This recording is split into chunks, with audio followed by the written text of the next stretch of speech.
does come to this, and you will see that there is a great deal of mistakes, contradictions.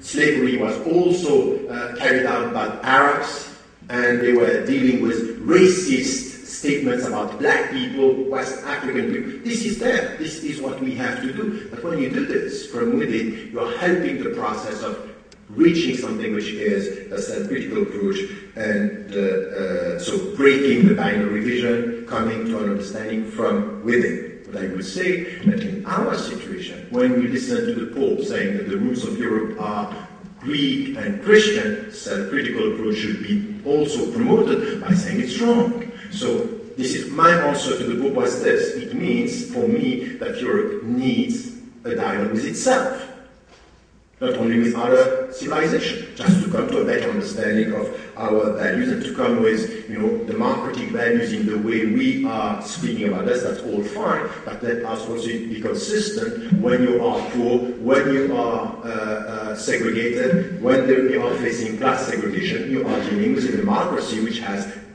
second-class and first-class citizens. This is the reality of it, so let us also come to this. And by being critical from within, you can reach something which is out of humility to understand that we don't get it all, that we have to listen, that we have to take, and then at the point, what are we building? Something which is quite important for me is principles that today, with this, is that Islam, what I want to add, Islam is a Western religion.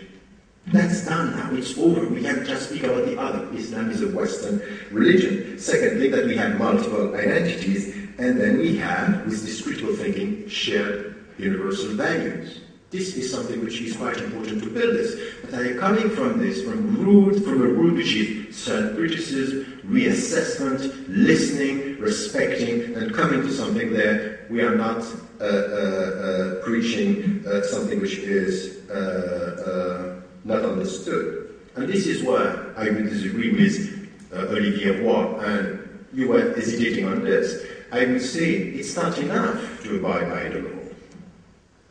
Because when we were talking about extremism, or for example, just after July 7th in London, we had people who were abiding by the law.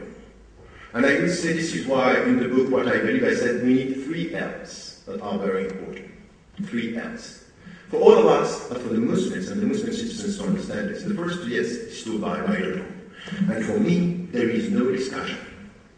When you have this situation, you abide by the law, and we don't have to come with religion. By the way I understand my commitment to my religion is to abide by the law. So there is nothing, and I did this was the beginning of the 90s when I grew to be a European Muslim, when I was told, there are lots of contradictions, I say that's wrong. After all this study, I say that's wrong. The flexibility of the Islamic reference and the latitude of the Western law are helping us to find ways, and we don't have to compromise so much on this. Even when a country like the French decision to ban the headscarf in schools, I said to the young girls, this is a law which is in force now, so you respect the law, and when you have to decide between the headscarf and the law, you go to school. That's period. No discussion. So this accusation that's not clear, I'm sorry, I cannot make it more clear than that. But the point is that we need more than this. The second L is something which is important, which is the language, not only the culture, the language of the country, which is something which is a commitment, is when you start speaking not about only a legal integration, is a sense of belonging that you are nurturing here. The sense of belonging is important. Why? Because this guy who was born, raised in Britain, ending by killing people in the streets of London, saying, you are killing my brother in Iraq, I'm going to kill you in London. He was born, raised, and abiding by the law for years. But it was not enough. The mindset is not, I belong to this country. He's speaking to the people as if you are not me, you are against. And this is what we have to nurture. And the third one is loyalty. And loyalty is quite important because it nurtures the sense of belonging, loyalty. Why? Because when I am in a country, when I am able to say to my government, I belong to this country, and in the name of our values, I'm going to say that what we are doing is wrong. So this is something which is a critical loyalty. It's quite important. This is why I call the 3 L's. So I wouldn't say to abide by the law. We have to go further than this, with the self-critical approach from this work from within, and then to promote loyalty also as something which is important. So to end with three categorization, who would be for me the stranger in this journey towards the new we?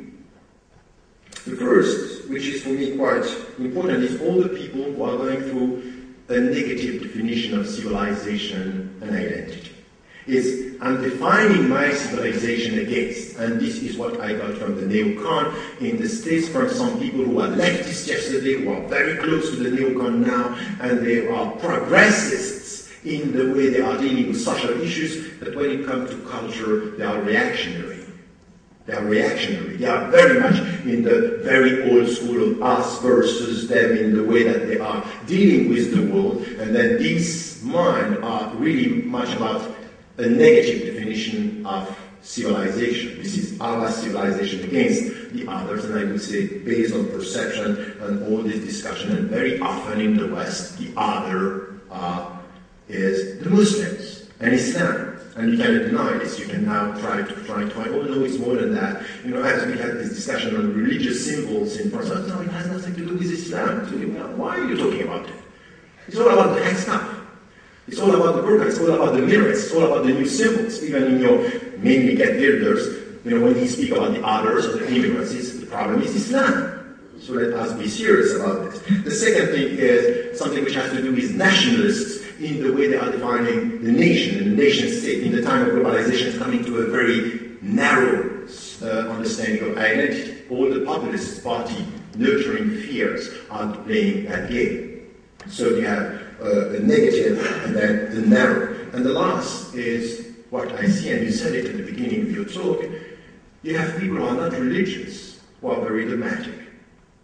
And I would say that in the world of the new we, the strangers would be the dogmatic minds. And the dogmatic minds are not exclusivist. They are not only looking at things in only one way. It's always binary minds. You have it in religion, you know this. People who are saying, you know what? The truth is with me. What is the conclusion? Wrong you are. You're on the wrong side. If I'm in the, so you have this, it's always binary minds. And this is exactly what I got with people, I'm just coming back from the States, people who are just building all the rhetoric on this. We are right, this is the West, these are the universal values. So guess what? You're on the wrong side. So it's a dogmatic mind. And they are very religious minds without God.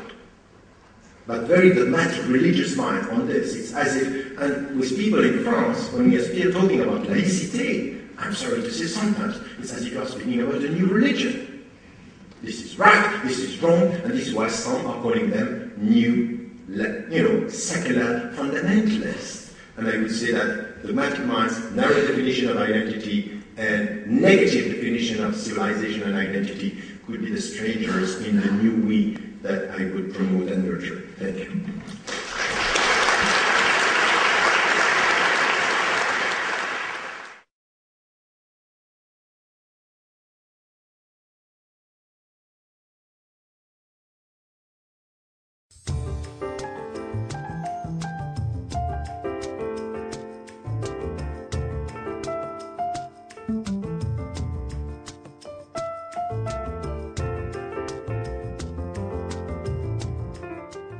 Arguing against identity politics of exclusion, arguing against all kind of nationalism, arguing against all kind of dogmatism.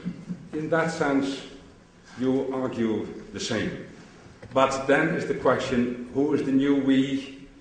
What are the means for cohesion, coherence, as Buruma said it? And then I see a difference. Buruma in the end says, the only thing we have is the law, the rule of law. And Ramadan says, that's not enough. I think that's, when I listen to both talks, that's the core of the difference between you both. Buruma first. Yes, I'm not sure that is quite the difference between us, because I wouldn't disagree that you have to nurture loyalty in language, especially if you define language narrowly, meaning that it's